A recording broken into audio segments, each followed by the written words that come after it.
Brad versus Logan. Who wins? Yo, Brad's gonna flame me if I don't say Brad's gonna win.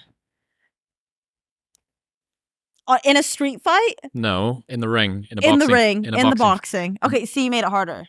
That's the fight that they're talking about, no? No, Brad was talking about street fight. Like, yo, I'm 260, pull up outside the gym, I'll rock your shit. Okay. Who wins in the street fight? Brad. In the ring, Logan.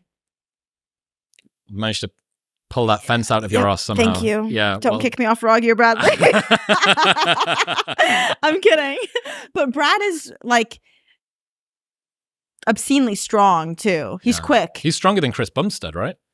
They had Siebel on the podcast and Brad was like, yo, don't compare our numbers because it's not fair. I was like, hang on, we're talking about a world champion. I trained with Chris. Chris is he's one of those guys that's got big hands. Like, dude, your hands are even muscular.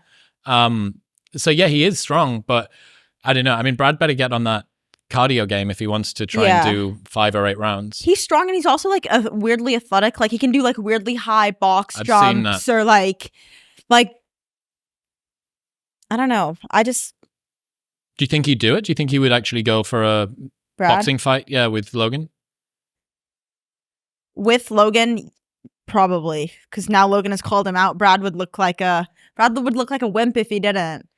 But Logan hasn't said that he'll do it personally. He said he had found someone for Brad to fight, right? I don't know. I didn't dig into the specifics of it, but I know that they'd had beef. Yeah. And they had like Twitter beef, which feels old school for people that are kind of Instagram and YouTube stars. It seems so high school. A little bit. But I'd love to see that. Yeah, I think it would be an insanely like good PR for both of them. They both bring clout to the table. Like they're both OGs. Yeah, everybody loves them equally. Like different camps love them equally as well, which is interesting.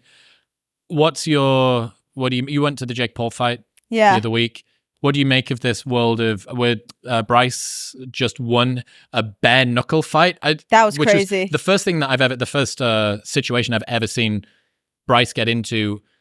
I didn't even know he was doing bare knuckle, and then he goes up against a guy who's been doing a good bit and wins. Yeah, he wins. I think he technically won due to an injury, but he wins. Yeah, he won. But he called it too. Bryce was like, "I'm going to win in round 2," and he won in round 2. Fair play. Would you do it? You want to step in the ring? Bare knuckles? No, just boxing. I would do boxing. I'd fight someone. Who do you want to fight? Who do you hate? Do you have any enemies? There's no one that I hate per se. There's been people I think that have hated me. Who's your biggest beef been with? I haven't personally had beef. Who's beefed with you the most? Who's beefed with me? Yeah. I don't know if I can. I don't know. I don't want to bring attention to her. Go on. She doesn't deserve it. All right, you can just punch her in the face. Bro, I'm telling you right now, I would cut down to her weight and I'd beat the shit out of her.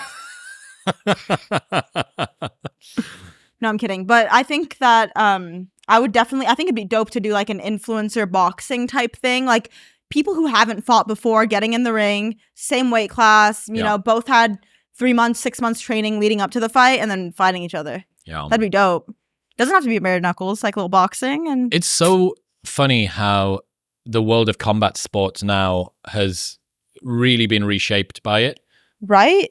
You've got Francis Ngannou and Tyson Fury fighting each other, a UFC legend up against the greatest living heavyweight fighter, potentially the greatest ever. And I don't think that would have happened had KSI Logan Paul not happened. And had Mayweather McGregor not happened. And if you track it all the way back, it was 2 British guys forever ago, like 7 or 8 years ago or something that kicked it all off. And now you've got, who's Logan's next fight? Dylan Dennis. Yeah. And then KSI's fighting some guy I don't know.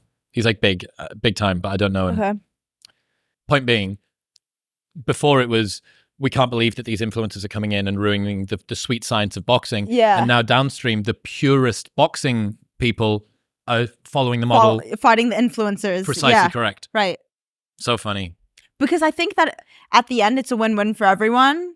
Because more, the influencers bring a different crowd, the younger crowd, they bring a little bit more PR to it, whatever it might be. I think they bring a different audience to it that, helps them both, sells tickets, gets pay-per-view watches. It's entertainment as well. Yeah, it's entertainment. And when people say this is getting like WWE, and they're talking about baseball or they're talking about NFL or whatever, or NBA. I realized this the other week. What they mean is, or what happened was, WWE essentially took the sport element out of sport, and all that you had to do was reverse engineer the best way to create the rivalry, and then you don't need to worry about the outcome of the contest because we already know what's going to happen because we can write that. Right. So when people say this is becoming like WWE, what they mean is they found the model of how to create a rivalry, and this rivalry is starting to look like that. So really all it is these people in NBA or whatever zeroing in on a really, really heated rivalry that compels people.